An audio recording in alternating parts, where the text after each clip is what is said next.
மல்லீஸ்வரி, ரொம்ப நாளைக்கு அப்புறம் வயக்காட்டு கணக்கு சாப்பாடு கொண்டு வந்திருக்கிய, என்ன விஷயம்? உன் கல்யாணத்துக்கு முன்னாடியும் கொண்டு வந்தேன், இப்போ உன் கல்யாணத்துக்கு அப்புறமா கொண்டு வந்திருக்கேன். இதுல என்ன தப்பு? என்னைக்கும் இல்லாம இன்னைக்கு பெசரா கொண்டு வந்திருக்கியே, ஏன்?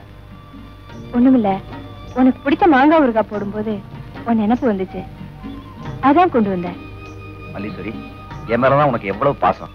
ஆமா, நீ சாப்பிட்டியா? உனக்கு பரிமாறும் போதே என் பசி ஆறிடுச்சு. இன்னைக்கு நான் சாப்பிட்ட சாப்பாட்டுக்கு வெத்தலை வாக்கு போட்டே ஆகணும். சாப்பிட்டதுக்கு அப்புறம் வெத்தலை பாக்கு போடுறதுல ஒரு அர்த்தம் இருக்கு தெரியுமா? வெத்தலைங்கிற குடும்பத்துல பாக்குங்கிற புருஷனை வச்சு சுண்ணாம்புங்கிற பொண்டாட்டியை தடவி போட்டா சிகப்புங்கிற குழந்தை பிறக்கும். மல்லீஸ்வரி, இந்த ஆண்டவன் ரொம்ப குடும்பக்காரன் தெரியுமா? என்ன சொல்ற? என் குடும்பம்ன்ற வெத்தலையில தடவ வேண்டிய சுண்ணாம்ப செவத்துல தடவிட்டான். இப்ப வருத்தப்பட்டு என்ன பிரயோஜனம்? நீ சொல்றது சரிதான். ஆண்டவன் உனக்கு எனக்கு போட வேண்டிய முடிச்ச எங்கேயோ போட்டு முடிவையே மாத்திக்கிட்டான். பாத்தியா, வெத்தலை பாக்கு பத்தி தத்துவம் பேசுற அளவுக்கு லவ் டெவலப் ஆயிடுச்சு. இதுக்கப்புறமா நான் இவரோட வாழத்தான் வேணுமா? நீங்களே சொல்லுங்க. சத்தம் போடாத, எனக்கு நடந்தாதான் பிரெயின் ஒர்க் பண்ணும். வா, பேசிக்கிட்டே போலாம்.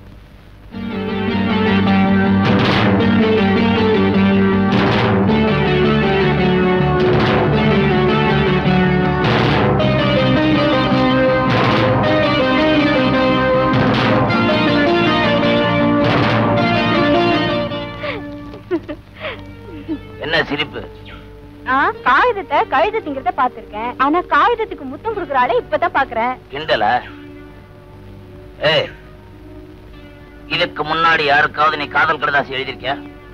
உனக்கு யாராவது எழுதிருக்காங்களா? அப்ப இதோட அருமை தெரியாது. அப்போ இது காதல் கடிதாசியா? யார் உங்களுக்கு எழுதினது? செல்விதான். செல்வி அக்கா உங்களுக்கு காதல் கடிதாசி எழுதினாங்களா?